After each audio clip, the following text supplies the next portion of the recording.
সিরাত ও ইতিহাস নিয়ে আলোচনা করবেন আমাদের আজকের অনুষ্ঠানের মুখ্য আলোচক মোহাম্মদ মাহমুদ হাসান। মঞ্চে আহ্বান করছি মোহাম্মদ মাহমুদ হাসান।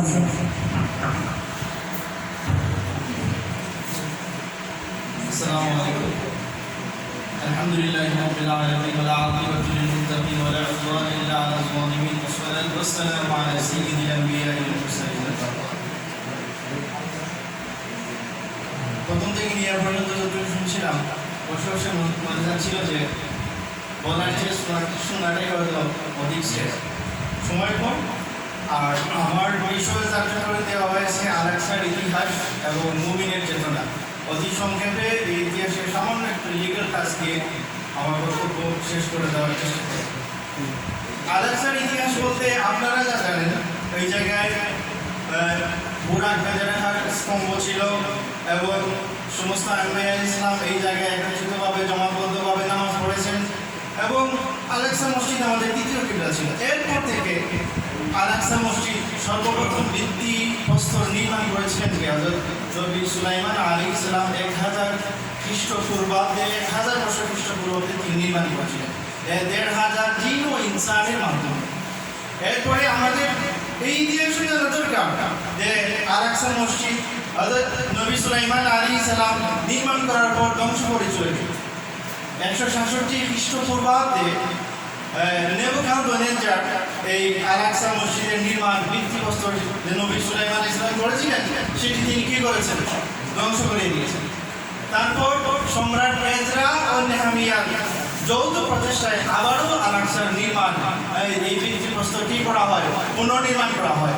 তারপর আবারও ক্লিওপেট্রার পিতামহ এপিফেনেসের হাতে আল-আকসার এই নির্মাণ ধ্বংস হয়ে যায়। অর্থাৎ আবারও উত্থান, আবারও পতন, আবারও পতন, আবারও উত্থান। তারপর শেষমেশ এজরা ও হিজকিল ও জাকারিয়াদের উভয় প্রচেষ্টায় আল-আকসার ভিত্তিপ্রস্তর পুনরায় নির্মাণ করা হয়। শেষমেশ টাইটাসের হাতে এই নির্মাণটা কি ধ্বংস হয়ে যায়। তারপর হযরত ইসলামের দ্বিতীয় খলিফা হযরত ওমর রাদিয়াল্লাহু তাআলা ঐতিহাসিক সফরে আল-আকসার সেই অবকাঠামো, আল-আকসার সেই নির্মাণাধীন প্রস্তর খুলে দেওয়া হয় সবার জন্য, যাতে করে সবাই ভ্রমণ করতে পারে বা সবাই ওই জায়গায় গিয়ে নামাজ পড়তে পারে। এরপর থেকে আমাদের আল-আকসার ইতিহাস একটু মোড় নেয়। অর্থাৎ 1096 খ্রিস্টাব্দ থেকে নিয়ে 1172 খ্রিস্টাব্দ পর্যন্ত ক্রুসেডারদের আক্রমণে, অর্থাৎ ক্রুসেডাররা মসজিদুল আকসাকে অবরুদ্ধ করে রাখে। তারা ব্যক্তিগতভাবে কোনো ক্ষয়ক্ষতি করেনি, আল-আকসার যে মৌলিক কাঠামো সেটা কোনো বিনিষ্টতা তারা করেনি, কিন্তু অবরুদ্ধ করে রেখেছিল।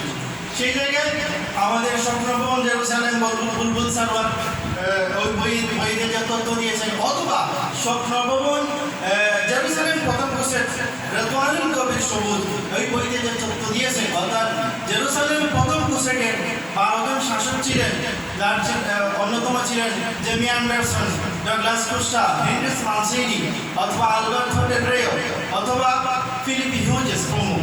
ওনারা আল-আকসার ভিতরে ইহুদিদের পূজা করার অথবা উপাসনা করার যে সামগ্রী ছিল এইগুলো আস্তে আস্তে ঢুকিয়ে দিতে লাগলো।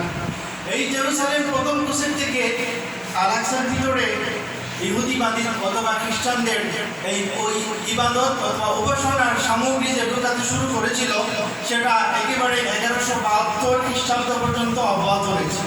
এর ফলে আমাদের মুসলিম জাতির যে ক্ষতিটা হয়েছে সেটা হলো, শনিবারে ইহুদিরা আল-আকসায় গিয়ে ইবাদত করত, পূজা করত, উপাসনা করত, আর রবিবারে খ্রিস্টানরা আল-আকসায় গিয়ে তাদের পূজা বা উপাসনা চালিয়ে যেত। আর মুসলিমদের জন্য ছিল শুক্রবার। এই ক্ষতিটা আমাদের ওই ক্রুসেডারদের 1096 খ্রিস্টপূর্বাব্দ থেকে নিয়ে 1172 খ্রিস্টাব্দ পর্যন্ত আমাদের এই ক্ষতিটা হয়েছে। তারপর সুলতান সালাউদ্দিন আইয়ুবী আসলেন, এসে আবার পুনরুদ্ধার করেন। প্রিয় উপস্থিতি, আমাদের অতি চটকতা সংক্ষেপে যে বিষয়টি আমাদেরকে জানা দরকার, বর্তমানে যে নির্মাণটি রয়েছে এটি কার হাতে? সেটি সেলজুক সাম্রাজ্যের ইতিহাস, অথবা মামলুক সাম্রাজ্যের ইতিহাস, অথবা জিনকি সাম্রাজ্যের ইতিহাস, অথবা সুলতান সালাউদ্দিন আইয়ুবীর পুরো জীবন ঘাটাঘাটি করলে যে বিষয়টি দাঁড়িয়ে আসে যে 64 হিজরিতে আব্দুল মালিকের ছেলে আল ওয়ালিদের হাতে বর্তমান অবকাঠামোটি তৈরি করা হয়েছিল, যেটি আমরা এখানে বর্তমানে বিভিন্ন ভিডিওতে অথবা ছবিতে যেগুলো থেকে আমাদের চেতনাকে লালন করি। অর্থাৎ আল আকসার মূল বর্তমান অবকাঠামো তৈরি করেছেন 64 হিজরিতে আব্দুল মালিকের ছেলে আল ওয়ালিদ। আর এই অবকাঠামো আমরা যে সোনালী গম্বুজটা দেখতে পারি, যেটাকে আরবিতে বলে কুব্বাতুস সাখরা আর ইংরেজিতে বলে ডোম অফ রক। এই ডোম অফ রক অথবা কুব্বাতুস সাখরা অথবা সোনালী গম্বুজ, এই সোনালী গম্বুজের মধ্যে আব্দুল মালিকের ছেলে আল ওয়ালিদ 64 হিজরিতে যে চমৎকার কাজ করেছিলেন, সেই সোনালী গম্বুজের মধ্যে 80 কেজি স্বর্ণ ছিল। আমাদের প্রখ্যাত লেখক ইমরান আয়ান ভাই ওনার বই গন্তব্যের জালিমের মধ্যে খুব মজা করে একটি কথা বলেছিলেন যে আমাদের অঞ্চলে যদি একটি মসজিদের গম্বুজে 1 কেজি স্বর্ণ থাকে, তাহলে ওইটা দিনে টাকা দিয়ে অথবা রাতে চুরি করে নেওয়ার যে একটা উপদ্রব যেভাবে বৃদ্ধি পাবে, আর ওই জায়গায় আমাদের আল আকসার মধ্যে আসে ওই ডোম অফ রক বা সোনালী গম্বুজের মধ্যে 80 কেজি স্বর্ণ আছে। আমরা একটু তাচ্ছিল্যের সুরে এই কথা বলতেই পারি যে ইসরায়েল আমাদেরকে আক্রমণ করছে একেবারে তৃণমূলভাবে আমাদেরকে নির্মূল করে দেওয়ার জন্য। এর সাথে সাথে ওই সোনালী গম্বুজের মধ্যে যে 80 কেজি স্বর্ণ আছে, সেই 80 কেজি স্বর্ণ তারা ছিনিয়ে নেওয়ার জন্য এই উপদ্রব বা আমাদের উপর যে নিধন কার্য নির্যাতন অবিরামভাবে করে যাচ্ছে, এটা তাদের একটা লক্ষ্য। বর্তমানে ওই সোনালী গম্বুজ অথবা কুব্বাতুস সাখরা অথবা ডোম অফ রকের মধ্যে 80 কেজি স্বর্ণ বিদ্যমান আছে কিনা সেটা আদৌ জানা যায়নি বা আরো খতিয়ে দেখার বিষয়। যাই হোক, এরপর যে আমি চলে আসি আমাদের মুমিনের জন্য সময় কম, আর আমি শুধু কাজ দিয়ে যাচ্ছি, পুরোপুরি ইতিহাস বলা সম্ভব না এই সংক্ষিপ্ত সময়ের ভিতরে। মুমিনের চেতনার জায়গায় একটাই বলবো যে আমাদের মুসা হাফিজের একটি কথা, আপনি যদি বাঁচানোর জন্য সবাই এক হাতে মুষ্টিবদ্ধভাবে একতাবদ্ধভাবে আপনি কাজ না করেন, আপনি যদি যুদ্ধ না করেন, আপনি যদি জিহাদ না করেন, তাহলে বাঁচার জন্য আপনি একাই লড়েন। যে কাজটি করেছিল হামাস, আমরা সেই ইসরায়েলের তথ্যটা জেনে আসি। ইসরায়েল কমিশনে প্রতিষ্ঠিত হয়েছিল 1948 সালে। ক্রোয়েশিয়ার যে স্থপতি জ্যান্ড্রুস, তিনি কি করেছিলেন, জাতিসংঘতে এককভাবে ইসরায়েলকে তিনি প্রতিষ্ঠিত করেছেন এবং স্বীকৃতি দিয়েছেন। সেই 1948 সাল থেকে 24টা দফা নিয়ে তারা হয়তো এই 24টা দফা নিয়ে তৃতীয় বিশ্বযুদ্ধে আসবে এবং আফগানিস্তানে তালেবানদের সাথে তারা যুদ্ধ করেছে, এবং সেই 24টা দফা নিয়ে তারা ফিলিস্তিনের সাথে যাবৎকাল কি করে যাচ্ছে, যুদ্ধ করে যাচ্ছে। সেই ইসরায়েল কবে থেকে প্রতিষ্ঠিত হয়েছিল?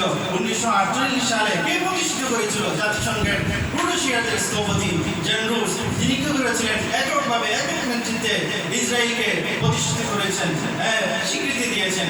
তার বিপরীত হামাস 2007 সালে ফিলিস্তিনের একাধিক সংসদে তাদের আসন জিতে নেয়, নির্বাচনে তারা জয়লাভ করে, এবং এরপর থেকে তাদের মাথায় যে চিন্তাটা আসে যে আমাদের ফিলিস্তিনে ইসরায়েলরা বারবার তারা আক্রমণ করে, বারবার অ্যাটাক করে, আমরা যে কাউন্টার অ্যাটাক করবো সেরকম আমাদের কোনো সম্বল নেই, সেরকম কোনো প্রস্তুতি আমাদের নেই, সেরকম কোনো আমাদের কোনো সংগঠন নেই। সেই থেকে হামাসের মধ্যে যুদ্ধ বিগ্রহ অর্থাৎ আক্রমণ, পাল্টা আক্রমণ জবাব দেওয়ার জন্য হামাসের প্রস্তুতি শুরু হয়। সেই হামাস কবে প্রতিষ্ঠিত হয়েছিল? 2007 সালে ফিলিস্তিনের সংসদে। আর ইসরায়েল কবে থেকে প্রতিষ্ঠিত হয়েছিল? 1948 সালে। ক্রোয়েশিয়ার যে স্থপতি জ্যান্ড্রুস কি করেছিলেন? প্রতিষ্ঠিত করেছিলেন ইসরায়েলকে।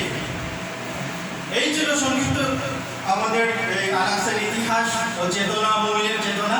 শেষমেশ যে কথাটি বলতে চাই, আমাদের বাংলাদেশে যে কাজই আপনি করেন সমস্ত বাংলাদেশে একটা ছাগল সফল হতে গেলে 1 মাস সময় লাগে, অথচ এই জায়গায় একটা মানুষ সফল হতে বছরের পর বছর সময় লাগে যায়।